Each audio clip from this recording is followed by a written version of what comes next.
To the bizarre story of Big Jack, a man who lost his job for taking a detour on the way home to go through a McDonald's drive-through.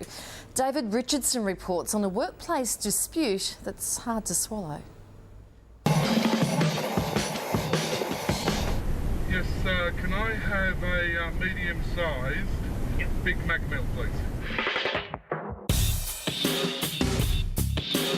A fast food drive-through for a hungry worker that will ultimately lead to a fast dismissal. This man claims just buying a burger cost him his dream job. I was sacked because I bought a Big Mac. You're kidding? Because you bought a Big Mac? That's exactly right.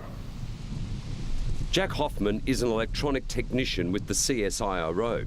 He's worked for the premier science organisation for 10 years.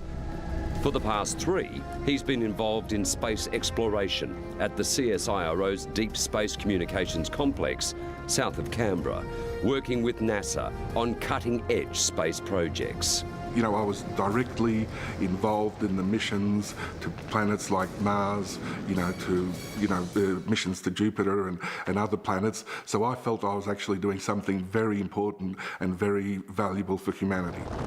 Because the site is 25 kilometres from Canberra, NASA provides a fleet of pool vehicles for workers to drive home and back. But there are strict rules. We're not supposed to use the cars privately. They accused me of using a car privately. By just taking off the road and going through a drive-through? That's exactly right.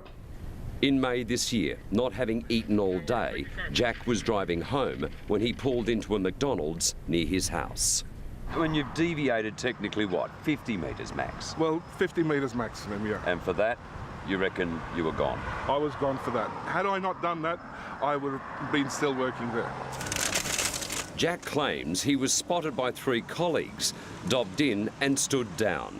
He was reinstated, but humiliated and sick of what he calls a toxic workplace, he resigned in disgust. How has this left you?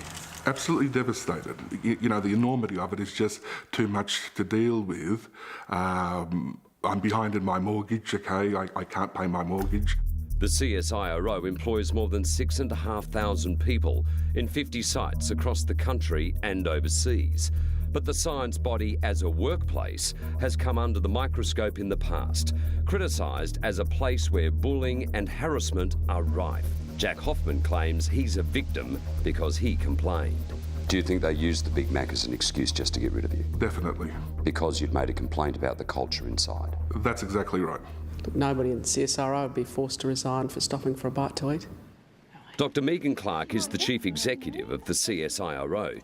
She wouldn't discuss the Jack Hoffman case in detail, but is working to clean up the image of the CSIRO. Bullying and harassment is unacceptable in CSIRO. It's not condoned, it's not tolerated. But in a review, the Federal Workplace Safety Agency Comcare found major flaws in the way the organisation deals with complaints about bullying and harassment. Dr Clark says the CSIRO is responding to these adverse findings.